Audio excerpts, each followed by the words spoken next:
안녕하십니까. 성균관대학교 소프트웨어 융합대학 송선영 교수입니다.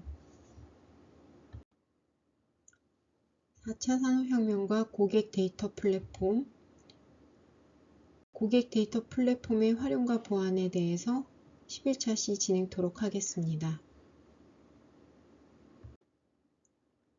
디지털이 새로운 시대의 기준이 되면서 소비자 데이터를 잘 분석하면 고객의 특성, 선호, 심지어 고객 자신도 알지 못했던 잠재적 니즈까지 실시간으로 파악하기 위해 고객 데이터 플랫폼이 중요해지기 시작했습니다. 사실 통합된 고객 정보 관리 키워드가 등장한 것이 어제 오늘 일만은 아니죠. 90년대에 뜨거운 화두였던 커스터머 릴레이션십 매니지먼트, 고객 관계 관리, CRM 역시 다양한 고객 정보를 통합하여 효율적으로 관리하는 것이 목적이었습니다.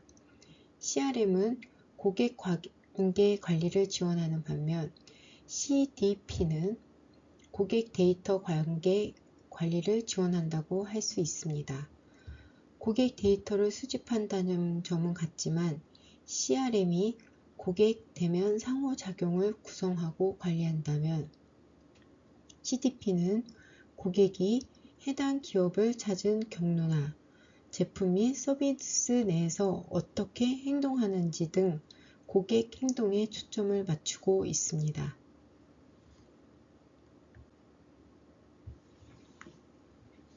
고객 싱글뷰와 고객에 대한 30도 뷰 등 이미 개인화를 잘하는 기업의 등장과 높은 매출 달성을 위해서 아마존은 소비자가 구매하고자 하는 제품을 기간별, 용량별, 가격별로 추천하는 시스템을 마련을 하고 있고, 넷플릭스는 알고리즘을 통하여 시청자가 영상을 기존에 시청했던 리스트를 통해서 추천하고 있습니다. 고객 데이터 플랫폼은 조직 내 여러 소스에 흩어진 자사 고객 데이터를 수집, 통합, 결합하여 개별 고객을 위한 일관성 있고 완벽한 정보 원천을 구축하여 단일 뷰를 완성하는 시스템으로 고객과의 접점에서 수집되는 데이터와 운영 시스템 안에서 수집되는 데이터를 고객 프로파일로 생성하게 됩니다. 고객의 접점에서 수집되는 데이터는 웹사이트, 앱, 라이브 채팅, 디지털 어시스턴트 등 여러 행동에서 데이터와 상호작용의 횟수 및 길이, 해당 상호작용 등의 빈도를 포함하여 나타나지고, 운영 시스템 안에서 포함되는 데이터들에는 전자상거래, 포스 시스템 등으로부터 수집한 구매 결제 시스템 및 반품 기록, 트랜잭션 데이터, 고객 관리 시스템 등 다양한 데이터들이 수집되게 되어집니다. 고객 데이터 플랫폼의 목적은 첫 번째, 모든 제1자 데이터 수집 및 통합의 목적을 두고 있습니다. 마케터가 사용하는 모든 도구를 연결해 이메일 분석, CRM, 전자상거래, 소셜사이트 등 마케터들이 활용하는 대부분의 시스템은 단절되어 운영되고 상호 간의 데이터를 주고받는 문제를 없애 SSOT로서의 역할을 수행하는 것을 의미합니다. 정보 시스템 설계 및 이론에서 단일 진실 공급원, 흔히들 싱글 소스 오브 트루스라고 얘기하는 SSOT는 정보 모형과 관련된 데이터 스키마를 모든 데이터 요소를 한 곳에서만 제어, 편집하도록 하는 관리를 이루기도 합니다. 두 번째 목적은 고객 데이터 관리입니다. 고객 데이터 플랫폼은 다양한 마케팅 시스템 간의 데이터 흐름을 제어하고 고객의 동의 사항들을 관리하여 당사자 데이터와 소비자 개인정보 보호 및 데이터 권한을 관리, 기업이 적극적으로 동의나 데이터 흐름을 관리하고 문서화하는 데 그 목적을 두고 있습니다. 세 번째는 고객 데이터를 활성화하는 데 목적을 둡니다. 자사 사용자 데이터를 수집할 수 있는 권한을 획득하고 이를 프로파일로 통합하여 데이터를 활성화하고 마케팅 플랫폼과 채널에서 잠재 고객을 생성화하여 세그멘테이션하고 세분화하는 데 그 목적을 두고 있습니다. 고객 데이터 플랫폼의 활용은 고객별 소비 성향이나 활동 이력 등의 누적 관리와 데이터 분석 후 인사이트 도출, 마케팅 전략 수립 등 다양한 속성 값을 통해 고객 분류 및 타깃 고객층에 대한 마케팅 기간, 채널 수단 등을 통해 최종 프로모션을 추진하는 데 쓰여지고 있습니다. 기존에도 고객 정보를 통합해 활용하려는 고객 싱글 뷰, 앞서 말씀드렸던 360도 뷰, 360디그리 뷰 오브 커스터머 등 다양한 시도가 존재하긴 했었습니다. 2000년대 초반부터 현재까지 우리는 매일 분석, 예측 및 예상 계획을 위해 고객 정보를 수집하고 있음을 알 수가 있죠. 그렇다면 왜 유독 고객 데이터 플랫폼, 즉 CDP가 주목을 받고 있을까요? 그것은 CDP의 확장성 때문입니다. 개인정보 보호 정책이 강화되면서 고객이 타사 서비스의 이용 이력이나 제3자가 수집한 고객에 대한 2차, 3차 데이터 활용이 불가해지고 고객으로부터 직접 수집한 제로 파티, 퍼스트 파티에 대한 데이터를 효과적으로 활용할 필요성이 점점 높아지고 이런 CDP는 동의관리 기능이나 보안관리 기능을 통해 개인정보 보호 정책을 수립하면서 기업이 확보한 모든 종류의 데이터를 수집하고 통합할 수 있게 해줍니다. 두 번째는 고객 접점이 다양해짐에 있습니다.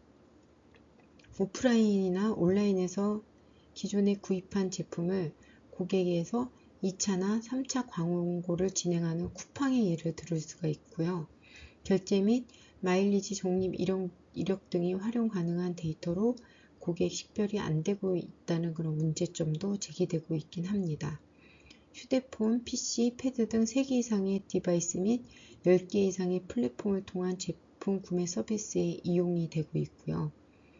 디바이스 채널별 가용 데이터를 통해 고객별로 고객의 구매 여정을 관리하기도 하고 최근 AI 기술 도입에 따른 데이터 주체 식별 정보가 불충분해도 확률적 추론에 따라서 그 효용 가치가 높아지고 있기 때문입니다. 세 번째는 빠른 마케팅 의사결정이 필요하기 때문입니다. 기업에서는 기존 고객 정보 통합 및 활용 시 비가공 데이터를 분석하여 데이터를 가공 및 정리하고 의사결정까지 상당한 비용과 시간이 소요되었고 IT 부서와의 지속적인 협업으로 신속 고객 대응에 한계점이 발생되었지만 CDP는 편리한 유저 인터페이스를 통해 마케터가 자체적으로 고객 분석과 자동화된 홍보 수행이 가능합니다. 따라서 다양한 환경에서의 고객의 구매 의도 변화에 따른 능동적 지원이 가능하다는 큰 장점이 있습니다. 다음은 정보 보안입니다. 정보 보안은 컴퓨터 시스템과 같은 정보통신망을 통해 정보를 수집, 가공, 저장, 검색, 송신, 수신하는 과정에서 발생할 수 있는 정보의 유출, 위조, 변조, 훼손 등을 방지하기 위한 위험 관리 및 정보 보호 활동입니다. 보안 시스템 개발 기반의 CIA 트라이어드 정보 보안 3요소는 기밀성, 무결성, 가용성으로 나타나며 기밀성은 인가받은 대상에게 정보에 대한 접근을 허용하고 인가받지 않은 대상은 정보의 내용을 알 수 없도록 접근을 막는 정보 보안을 얘기합니다. 두 번째, 무결성입니다. 무결성은 인가받지 않은 대상이 정보를 변조, 삭제할 수 없게 하거나 원치 않은 방법으로 정보를 변조, 삭제할 수 없게 하는 정보 보안입니다. 연결성, 무결성 서비스도 이에 해당하며 연결된 형식의 메시지 스트림을 대상으로 하고 정보가 불법으로 변경되지 못하게 보호하고 부인 방지 서비스를 제공하기도 합니다. 여기에는 비연결형 무결성 서비스도 있으며 개인 메시지를 대상으로 하고 정보가 불법으로 변경되지 못하게 보호하기도 합니다. 다음은 가용성입니다. 인가받은 대상이 정보를 필요로 하면 방해받지 않고 접근하여 정보를 제공받을 수 있게 하는 정보 보안입니다. 다음은 여러 가지 보안의 침해 형태입니다. 가로막기는 사용자 A가 사용자 B에게 데이터 정보를 전달 시 B와 연결할 수 없도록 C가 데이터 가용성을 제어해야 하는 경우를 얘기를 하고, 가로채기는 A와 B가 정보를 주고받는 사이에 C가 이를 도청하여 가로채는 경우를 얘기를 합니다. 위조는 사용자 인증과 관계되어 C가 사용자 B에게 정보를 전송하는데 A가 전송한 것처럼 위조하여 보낸 정보의 인증성을 떨어뜨리는 경우를 얘기를 하고요. 변조 수정은 사용자 A가 사용자 B에게 전송하려는 정보를 사용자 C가 중간에 가로챈 뒤 정보의 일부 또는 전부를 변경하여 잘못된 정보를 사용자 B에게 전송하는 경우입니다. 유출은 허가받지 않은 사용자가 정보의 내용을 무단 확인하거나 정보를 외부로 내보내 보안을 위협하는 경우이며, 훼손은 특정 정보나 소프트웨어를 고의로 변경, 파괴하여 사용하지 못하게 만드는 경우입니다. 다음은 보안의 공격 기법입니다. 스니핑이라고 하는 기밀성 공격입니다. 개인정보와 같이 민감한 정보를 중간에서 탈취, 유포, 악의적인 목적으로 재사용하는 공격입니다. 바이러스는 무결성 공격으로 원본 프로그램을 변조하여 필요 이상의 권한을 획득하거나 시스템을 파괴하여 보안의 대상이 되는 자산 공격입니다. 다음은 가용성 공격으로 원과 디도스로 불리우고 있는데, 시스템이 정상 작동하지 못하게 시스템 자원을 소모하는 공격입니다. 이러한 정보 보안 관리 대책으로서는 관리적 보호 대책과 물리적 보호 대책, 기술적 보호 대책이 있습니다. 관리적 보호 대책은 여러분들도 잘 알고 있는 법이나 내부 규정, 표준, 지침 등이 있고, 화재, 수해, 지진, 태풍, 물리적인 부분에 대한 보호 대책도 함께 포함이 되어집니다. 기술적인 부분에 대해서는 접근 통제나 암호 기술, 백업 체제 등이 포함이 되고, 시점별로는 사전 위협과 취약점에 대처하는 예방 통제가 있습니다. 그 다음에 위협 탐지를 미리 진행하는 탐지 통제가 있고요. 탐지된 위협이나 취약점에 대처하거나 위협이나 취약점을 감소시키는 교정 통제가 있습니다. 흔히들 많이 하는 백업, 복구, 트랜잭션 로그 등들이 있을 수가 있죠.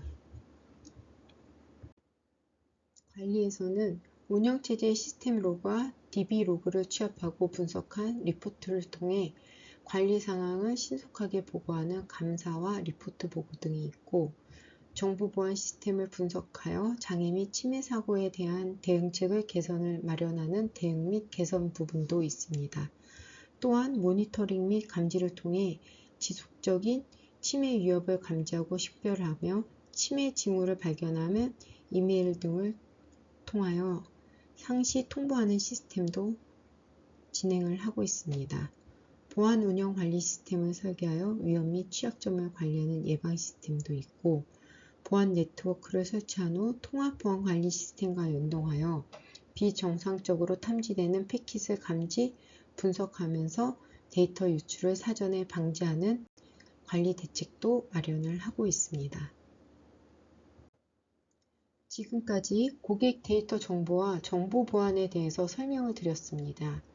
디지털 혁명과 소셜 커머스, 소셜 미디어의 활성화로 데이터는 기하급수적으로 증가하고, 대량 데이터에서 가치를 증대하기 위한 빅데이터에 대한 관심 또한 높아지고 있습니다. 그 기업들 또한 데이터 역량 강화에 노력을 하고 있는데 관심은 있으나 실제 빅데이터 활용을 주저하는 이유는 무엇일까요? 막대한 투자 비용도 있지만 아마도 여러분 스스로 잘 알고 있는 개인정보보호법 때문일 것입니다. 개인정보보호법은 빅데이터의 성명, 주민등록번호 등 개인을 확인할 수 있는 정보가 포함된 경우가 적용되는데 빅데이터 활용과 개인정보보호법이 상충되는 이유는 빅데이터가 가진 성질에 기인합니다. 개인정보보호법은 목적에 필요한 정보만 수집된 목적과 다른 용도로 이용하는 것을 금지하는 목적 제한의 원칙, 개인정보를 수집, 이용, 제공 시에는 반드시 고객의 동의가 필요한 사전 동의의 원칙이 규정되어 있습니다. 빅데이터는 고객의 많은 정보들이 집적되어질수록 가치가 증대되고 모든 정보가 수집된 이후에 사후 활용 목적이 정해지는 경우가 많으므로 개인정보보호법의 세 가지 원칙들은 정면으로 배치될 수밖에 없습니다. 또한 대량 정보의 실시간 처리를 위해 정보 집적 및 분석 과정의 자동화 관건인 빅데이터 활용에는 제약이 될 수밖에 없습니다. 따라서 고객 정보는 물론 빅데이터 활용에 앞서 기업들이 가장 먼저 해결해야 하는 것은 투자 증대 및 제도 개선이 아닌 대중의 신뢰 확보를 위한 보안 강화 노력이라 생각합니다. 미국의 IT 리서치 기업인 가트너는 데이터는 미래의 경쟁 우위를 좌우하는 21세기의 원유라고 했습니다.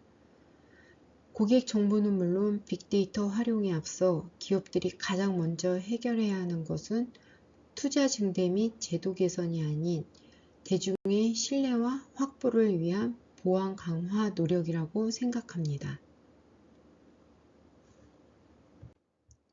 이상으로 11차 시 수업을 마치겠습니다. 질의사항은 다나송 skku edu로 문의 주시기 바랍니다. 감사합니다.